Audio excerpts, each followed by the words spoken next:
Welcome to Cancer Bites, bold voices, big insights, and unstoppable energy, because cancer doesn't get the last word. Well, I want to welcome everyone to today's Cancer Bite podcast. And our episode title today is Skin Deep, What Breast Cancer Survivors Need to Know About Sun Safety and Skin Health. And we are extremely blessed to have with us today the wonderful Dr. Chris Matthys. He's a dermatologist and he's the founder of BURØV. And I want to just jump right in immediately and just, let you know about this topic and skin health and sun safety for survivors of cancer is something that's really, really, I think it's paramount. And every now and again, it's something that can go under the radar. And it's particularly relevant to me. I'm based in the wonderful sunny Caribbean island of Barbados. I do personally know, many friends who are survivors of not just breast cancer, but other forms of cancer. So the idea of sun protection and skin health is really important. I don't know if you want to add a little bit there, Siobhan, about why this topic matters for Cancer Bites. Hi, everybody. I'm Siobhan. I'm the founder of Cancer Bites, and I am currently in treatment for stage 4 metastatic breast cancer. There, I said it. I have, of course, breast cancer and a tumor on my breast, in my lymph, in my liver. It's in my bones, my whole skeletal structure. Yay. But I am on some very innovative prescriptions, Kisqali, and I've just recently written about my journey on healthcentral.com. So you can find that, just search healthcentral.com and Siobhan Shaw, and you will find that. And I will be doing more and more personal stories. I do journals like a vlog on our YouTube, just talking about the inspirational side.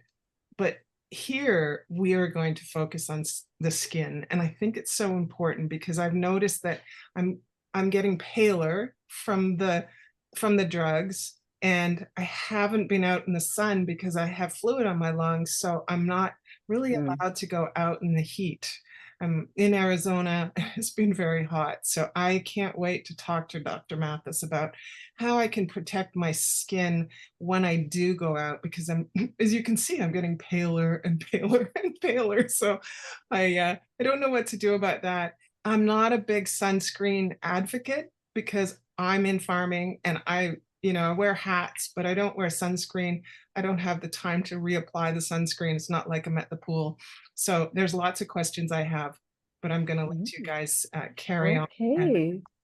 Well, it sounds like Dr. Matthys is the perfect guest then. So I will say a little bit about our wonderful guest. I'd like to welcome you again, Dr. Matthys.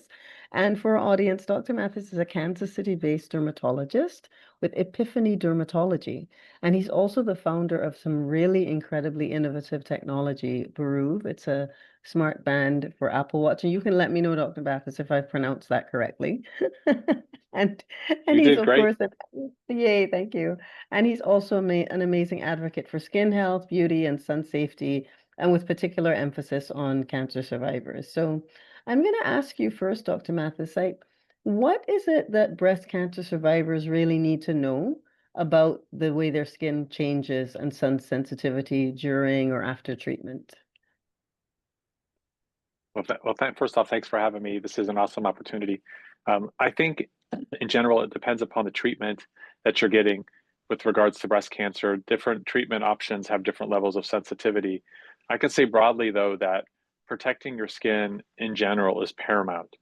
And I think the protection includes sun awareness. So just knowing that knowing you're in the sun. And I think that's where our smart band, our wearable that's designed for Apple Watch, can be really helpful for people, because 80% of your lifetime sun exposure is incidental. So what that means is that people think that they get all their sun at the pool, the lake, and that's just not the case. It's going to the grocery store, it's going, being outdoors, just walking the dog, going to the mailbox, and it all adds up over time. And if you're getting treatment that affects your immune system, then that means you're at higher risk for sun damage or the UV rays causing a challenge to your skin, which could then put you at higher risk of cancer. And if you have a BRCA positive cancer, you're also just by that nature at higher risk for melanoma because of those tumor suppressors similarly work together, and they work downstream from each other to cause increased risk of cancer because of a decreased immune system. So, excuse me. So in general, it is a little specific as to what treatment are you on, and you should be able to talk to your doctor about the different levels of sun sensitivity.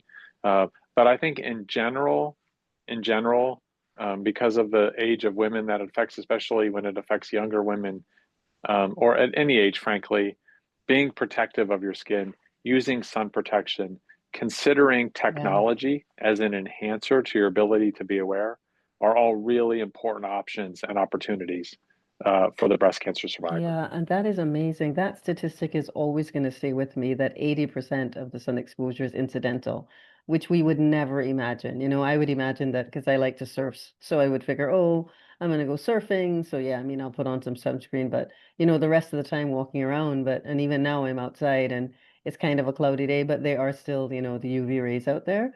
So that is something that it was really helpful for awareness in general. And I mean, I think, you know, another thing I think our audience would love to know, as would I, what kind of skin changes do you think survivors might notice? Anyone who's undergoing, whether it's treatment or whether it's afterwards. I imagine that there would be a change possibly from their normal skin characteristics.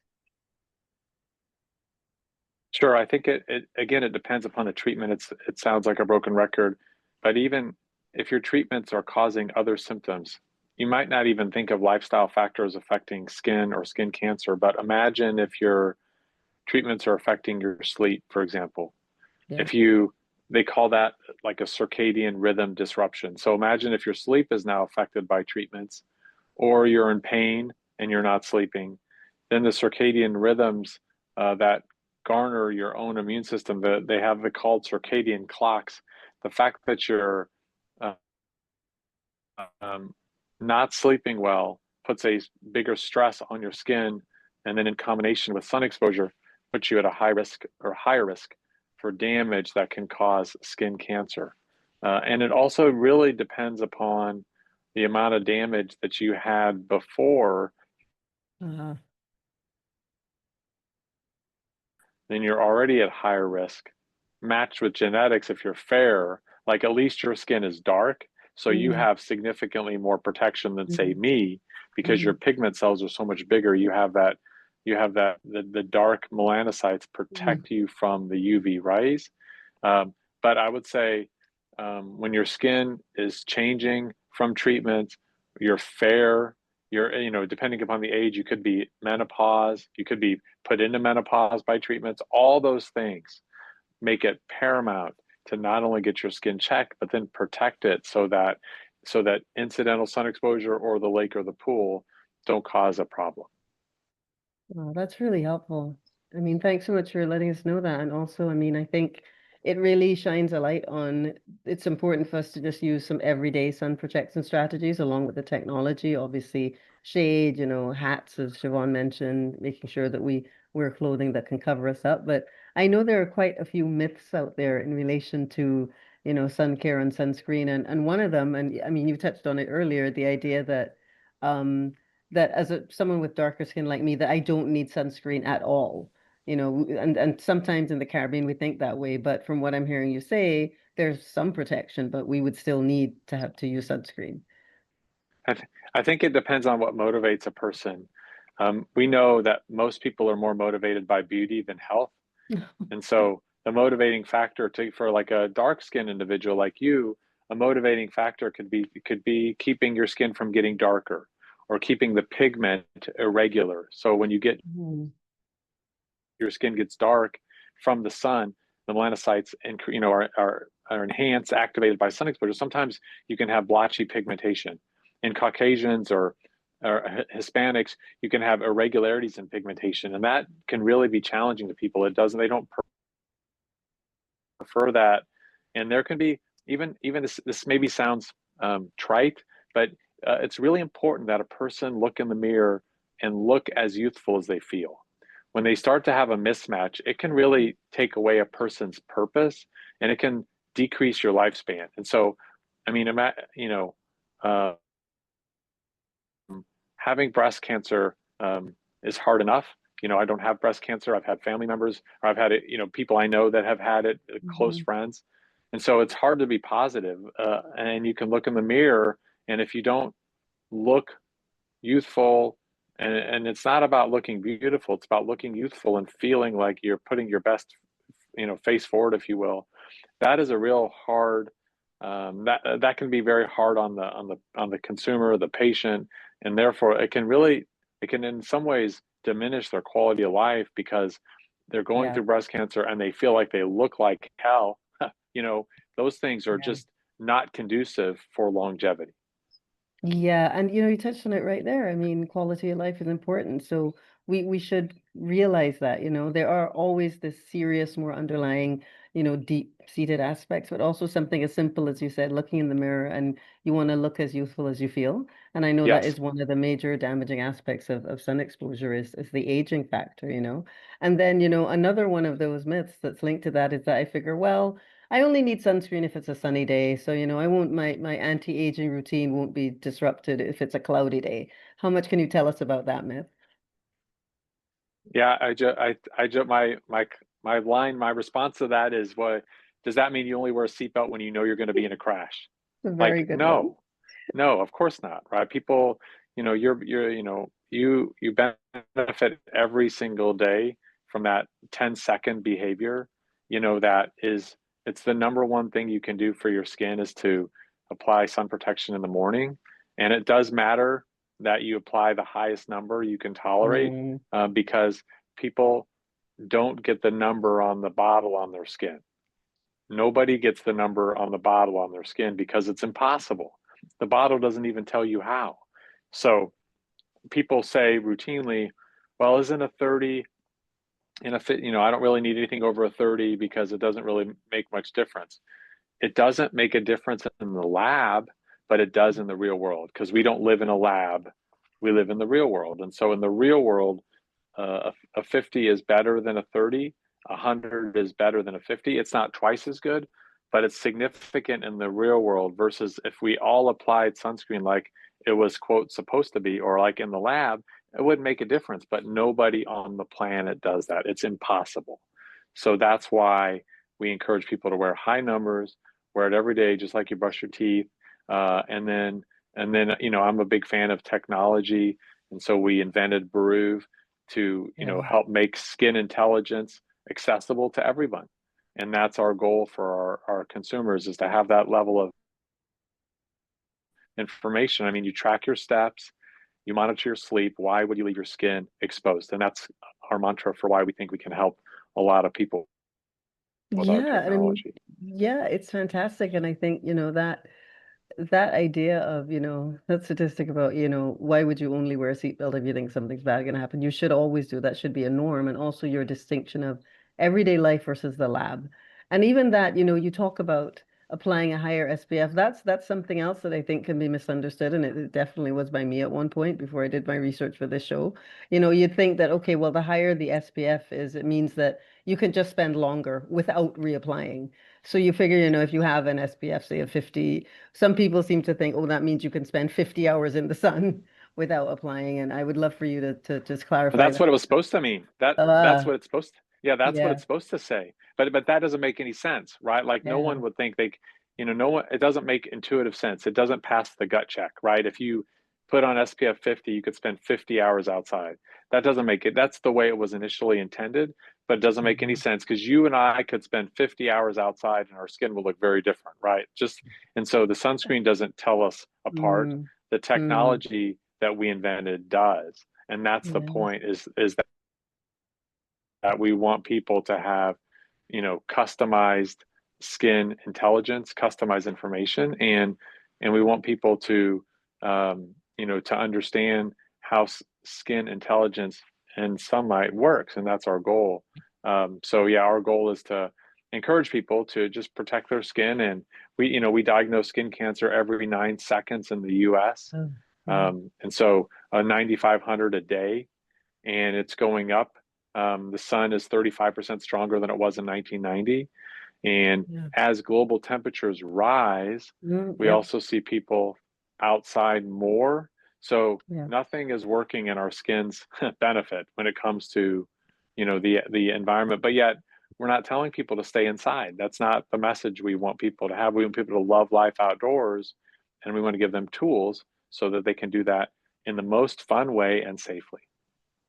Yeah, and you mentioned living life outdoors, which is exactly what we think would help, boost our immune systems and, provide a sense of well-being. And then there is also that myth, and I've heard some of my friends say that, they're concerned about the environmental impacts of sunscreen if they're swimming, or the idea that there's some chemical composition of it that's bad for their skin or their health, so they won't use it.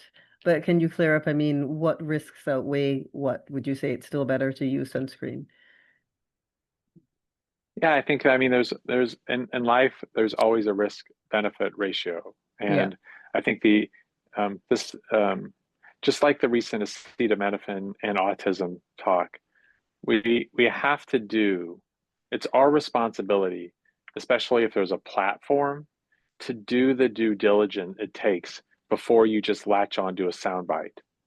Because there are things that are true about lots of things, but when it's taken out of context, it can be broadly applied. So the sunscreen, environment issue was the study that was shown to do that used concentrations that would never be found in the real world. Yeah. And so it would be like me telling you don't drink water because water kills people. Yeah. Well, if you sat down and drank 3 gallons of water in one sitting, you die. But that Mm, doesn't mean that water is bad. It exactly. just means the dose is always the poison.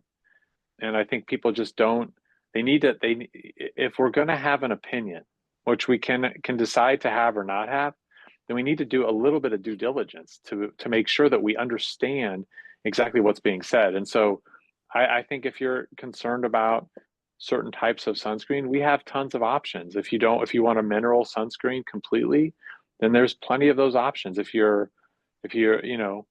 don't prefer to use chemical sunscreens on broad areas on my Yeah. kids Yeah. because I have mineral options and I don't think that it does any good in their bloodstream. So I just use a different option. But I think that the sunscreen vilification, and I mean, UV causes cancer. It Exactly.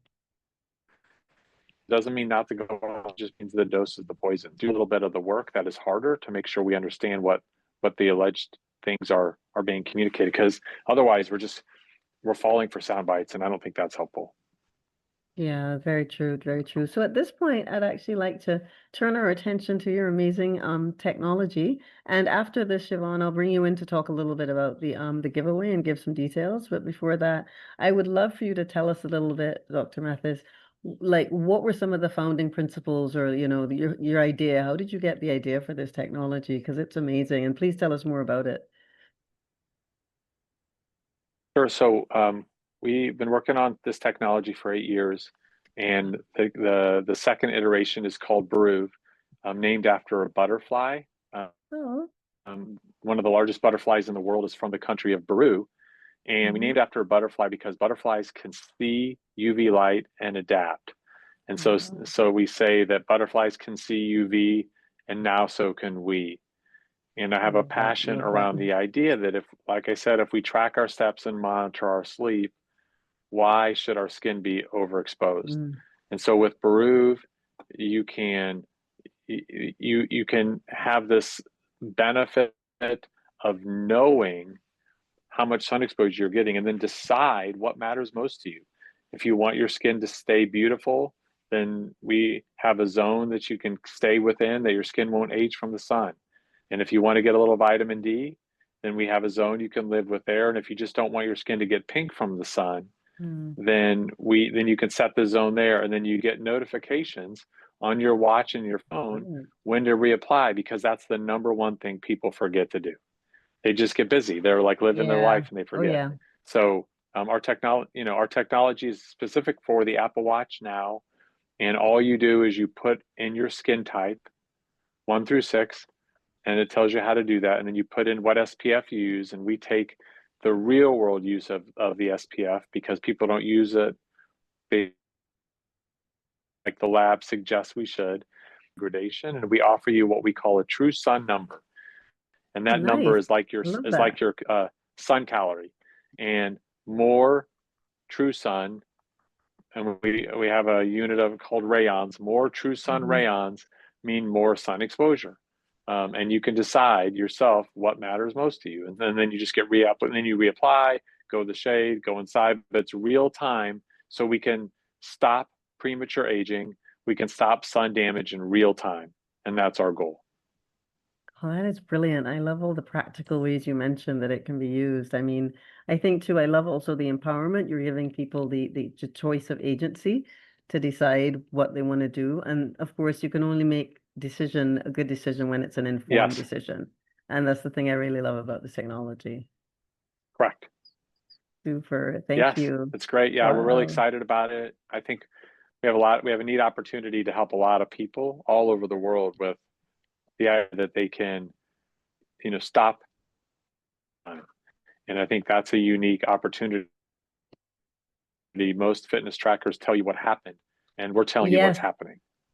exactly. The real-time element. This alone actually has been the final push to make me decide to go ahead and give in and get an Apple Watch, to be honest. I'll get it for this technology. So you have a It, true it convert here. it's very eye-opening. Yeah, good. Yeah. It's exciting. Yeah, it is. It is. Oh, goodness. Thank you so much, Dr. Matthys. So I'm going to turn over to Siobhan at the moment.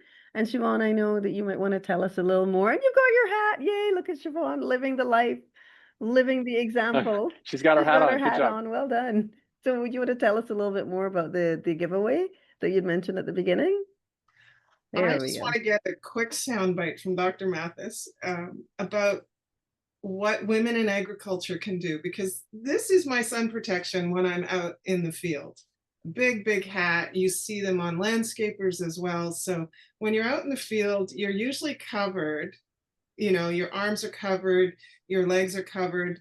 Not always, but I always figure that skin cancer will happen on your face and your arms, not necessarily your legs. And I want you to tell me if that's true or not. Yeah, that's not true. That's not true? No, I mean, you can get it anywhere, and a lot of times it can. In fact, it's sometimes melanoma is more common on the legs than it is on the on the arm. Especially in women, it's more common on the legs. In dark skinned individuals, it's common on the feet or toes. Melanoma, like that's how Bob Marley died. He had a melanoma on his foot, and he wouldn't let him remove his toe because of religious practices, so it spread and killed him. So yeah, it's tricky, and I would push to wear sunscreen on your face. I think you're missing. I mean, your hat is super awesome and important. It's just not enough. Like, and there's even some oral opportunities too. So there's nicotinamide is a product. There's a product that I don't have any affiliation with that's called sun powder that has some ingredients within it to give you some internal sun protection. So there's a variety of things that you can do when you're outside a lot. I really feel passionately about wearing sun protection on the face, even if it's in the morning, a sweat resistant one, and figuring out a way to reapply. It's just the sun bounces off the ground and you get a lot more sun from reflection than you might appreciate. So just those are a few thoughts. Because women and anybody in agriculture, they're outside all day. I've seen the cowboys. I used to be in casting, and I've seen the cowboys. They're just wizened. Their skin is like leather because all they've had is a cowboy hat on. They wouldn't be putting sunscreen on. So the same for a lot of farmers. They're not thinking about sunscreen. And I found that I didn't think of sunscreen. Product like sun powder or nicotinamide. There's a variety of oral opportunities that could help a little bit with sun protection. So just, anything you can do to be helpful for sure. Okay. And I just want to talk about the giveaway. You are giving away a smart band for skin and beauty health for your Apple Watch. Stacey's getting an Apple Watch, but she's not going to win this. She's not allowed to win this. Darn What it. we'll do, sorry, Stacey, won't do it. But what we will do is we will put out a giveaway contest on social media. So you'll have to do jump through a few hoops, and then we'll randomly pick somebody off of our social media pages. And Dr. Matthys, not Dr. BURØV. That'd be a good name. Maybe it should be Dr. BURØV. I like it. Maybe I'll change my name. That's actually a good name. There you go. Dr. Matthys and his public relations team will work with us, and we'll get you that. And I also want to thank Dr. Matthys for providing some amazing sunscreen for the Cancer Bites gift bags that we are putting together to give to breast cancer patients at the cancer clinics and hospitals initially that I went to in Arizona, or I'm still going to in Arizona. But as our team expands, and we're already international with Stacey in the Barbados. So as our team expands, we'll keep doing this gift bag campaign, and we'll keep spreading the good across the world and around the nation. So Dr. Brian Matthys, thank you so much for joining us today. What a conversation. We learned lots, and yes, I will put on some sunscreen because I have breast cancer, and I have, my skin has become very pale, and thank God for Zoom filters. But I've noticed on my arms, the liver spots, I guess, or something is going on with my arms. I can see it now. And I'll actually ask my oncologist about it the next time I see her. But it's something I've noticed. They're not really brown spots. They're just more like, how do I explain it? Sort of almost scabs that have shown up on my arms. Would that be? Yeah, you just make sure and get that peeked out, and you might just have you might see a dermatologist just to confirm a full skin exam. Like I mentioned to Stacey, if you have a BRCA positive breast cancer, your risk of melanoma can be higher, and so you definitely want to see a dermatologist to have them look at all of your skin. And it can be tricky. The things that you think are ugly or dangerous might be fine, and then some little red spot you just didn't think anything of could be something. So I think it's a good decision, being in agriculture, being fair skinned like you are, to have yourself just looked at, just to get a baseline if you haven't already. And I haven't been allowed outside. So I haven't been outside for 4 months, 5 months, something like that. I can't wait to get outside again. But when I get outside, I do need to know that my skin is protected, because I don't want it to come. I don't want the cancer to show up on my skin. Not happening. I agree. I am a survivor in spirit already. So sure. I am not going to let this thing beat me. And I know that a lot of the breast cancer patients and survivors that will watch this episode will say the same thing. So we appreciate every ounce of information that you give us. And I love the part where you were talking about the basically, if you have a decreased immune system, so your white blood cell count is getting lower and lower each time you go see your oncologist, be more and more aware of treating your skin. So I'm luckily not in that category. I have, my white blood cell count is very minuscule, like the downward projection on that is very little. So my immune system is strong because I'm, I guess because I'm healthy going into this, surprisingly, that's the strangest thing to say, but I'm healthy going into breast cancer. So, but there's a lot of women that will find that their white blood cell count will just plummet. Sure. Yeah, well, I think just keeping in mind 2 lifestyle factors, alcohol, of course, is a risk for breast cancer and a risk for skin cancer, sleep disruption, sun exposure. All those things are somewhat, in our control to some level. And so being aware of the lifestyle factors mixed in with genetics and previous sun exposure, plus medications, is really important. So ladies, those glasses of wine every night probably aren't helping you, right, Dr. They're not helping you. They're putting you at risk for breast cancer, putting you at risk for skin cancer, and also just making your skin look older. And, you know, of course, smoking is probably the worst for all of that. But yeah, just keeping in mind, there's no healthy amount of alcohol, period. It's just, it's a non-issue now. That said, though, if you're out with your best friend having a glass of wine, probably I would have the glass of wine. Like, I think the social connection overrides the risk.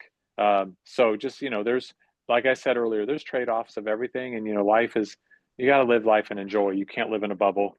But I think just being aware of what you're doing is important. And I think our job as physicians, and your job is this wonderful opportunity just to give people some, hopefully, evidence-based information. We try to, you know, not say much opinion, mostly fact, mostly evidence that helps people live the life they want to live. Yeah, thank you so much for that. Go ahead, Siobhan. I'll let you say or parting words. I'd just say thanks to Dr. Matthys, and we're gonna wrap up. Well, thank you so much, Dr. Matthys, and I'll call you Dr. BURØV from now on. So Yeah. go to BURØV.com to get your smart band for your Apple smartwatch that will track your skin and beauty health. And please do that. Let them know that you've heard about this from Cancer Bites, and also send a message to Dr. Matthys to thank him for his time, because every bite of this journey matters. And this has been a big bite, you know, something we can really chew on, some information that will benefit each and every one of us. Watching the hosting team, there's so much I learned today. I'm going to have to watch this again as I'm editing it and take notes. And we will be bringing Dr. Matthys back on, maybe this time next year. We'll get you on again. Thanks so much. Thank you so much again to everyone. Thank you. Okay, bye.